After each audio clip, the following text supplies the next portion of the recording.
Hey everybody, so Montreal took on Detroit Red Wings at home tonight, and not a good result. They lost 2-1.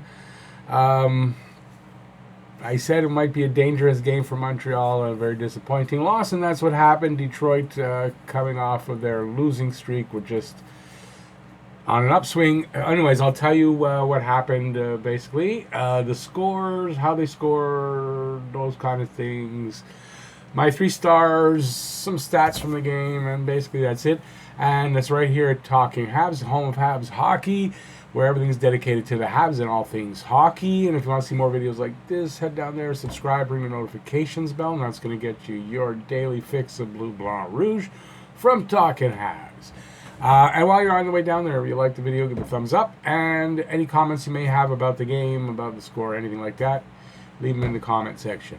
So, in my preview, I called it 5-2 for Montreal, and but I did say that this was a very dangerous game for Montreal because Detroit was either going to come out and play a good game and maybe, well, okay, let me go backward.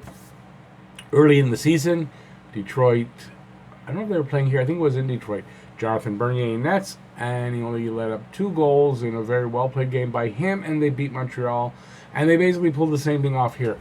And that's what I was worried about, because, and I don't think Montreal took them lightly, because they outshot them, and they played hard. It wasn't an overly exciting game, but Montreal tried, and just couldn't beat Bernier.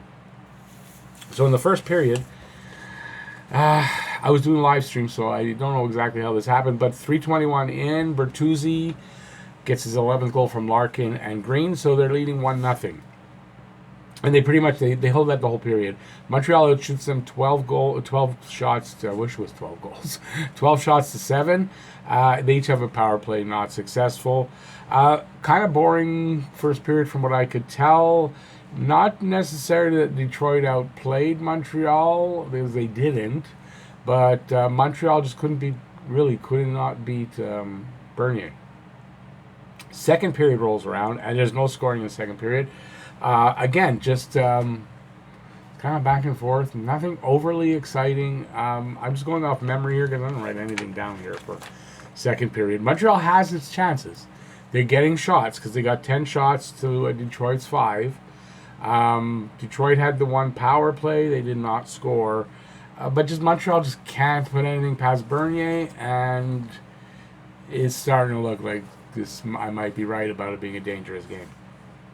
So third period rolls around, and it's a bit different. Montreal really pouring it on. They end up with 21 shots in the period. At 6:42, Barber goes off for slashing in the offensive zone. Not a good penalty, especially when you're down. At that point, you're down 1-0. Third period, you don't take a penalty in the offensive zone for slashing. You know they're going to call it. You slash the hand, they're going to call it. So at 7:42, 1 minute later, power play goal, Green from Athanasiou and Filipula. Sorry, I don't remember how it happened. I didn't write it down because I was really disappointed. And it's 2-0 for Detroit.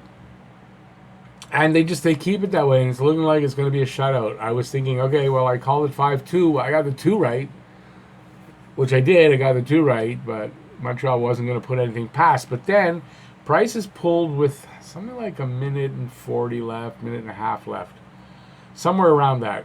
And at 19:13, so with 47 seconds left, Tatar, there's a bit of a passing play. Tatar gets the puck at the point, and he just blasts one low along the ice, and it manages to make its way through. It kind of rims around and comes out of the net, and they start to play it again, but then it's blown down because it was a goal. But it's so hard, just in and out, and it rings around. Anyway, it's a little bit too little too late, but it's Tatar's 12th from Weber and Armia, and there's still 47 seconds. Hopefully they get another goal. But they can't. They don't manage to get even a good chance, really. And that's the way the game ends, 2-1. Montreal did not play down to Detroit or look past this game. That's obvious. They ran into a very hot goaltender He hasn't been hot up to now, but he plays hot against Montreal. He's from Laval. And Bernier, even though he had bad numbers, he was 3.34 goals against, and I think he had an 890 save percentage coming into this game, and he basically shut them down. And Montreal took 43 shots, so he had a good game. Okay, so Wings win 2-1. Very disappointed. What are you going to do? You got to move on. You can't sit on this one. Now, 3 stars of the game. Bernier. No Montreal stars in this game. You could say Tatar for the blast. You could say Carey Price. He didn't face a lot of shots, so you can't even say Price. No stars for Montreal. I'm giving them all this to Jonathan Bernier. He had a really great game. Montreal could not solve him. So like I said, shots on goal, 43 for Montreal, 20 for Detroit. Price didn't have a busy game. Face-off percentage, Montreal was 52% in the face-off circle. That's one good thing, but didn't help them. Power plays, Montreal was 0 for 1. And, that team we played, Detroit, was 1 for 4. So basically, Montreal's penalty kill percentage stays the same because they were at 76%. It might come down a touch. And that's it. They did hit 4 posts tonight. So think of that. They hit 4 posts tonight. The game could have been very different. Just a little bit over. But that's how games go sometimes. It just wasn't in the cards for Montreal tonight. That's how it is. News of, first of all, next game is Tuesday at 10 p.m. because they're playing in Vancouver. So the game's at 10. I go on the air at 10. If there's nobody hanging around, I'm going to go off the air. But I'll go on the air and see if there's anybody around. So remember, it's 10 o'clock. And an update on 2 injured players. Mete and KK are apparently making the trip to the West Coast. So they're not that they're playing, but they're traveling with the team, which is a very good sign, especially for KK. That's an awesome sign that he's traveling with the team already. So he must be basically without symptoms or very close or something like that. So anyways, that's good news. And that's about the only good news tonight. So Montreal loses 2-1.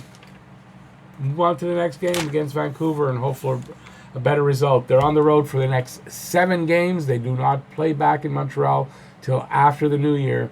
And that's how they close out the decade on the road. Let's hope for the best in those 7 games. And that's it. So that's my review. Give a thumbs up if you like the review. While you're on the way down there, you can subscribe and ring the notifications bell if you haven't already, or if you're new to the channel. And that'll get you your daily fix of Bleu Blanc Rouge from Talking Habs. Sorry for all that glare. For some reason tonight there's glare in my eyes, my glasses. I don't know where I was. And I think that's it. So go Habs go. Let's kick some Canuck ass next. And just forget about this loss and move on. And that's it. That's all. Thanks for watching, everybody. I'll see you next time. And I said it. Go Habs go. Bye, y'all.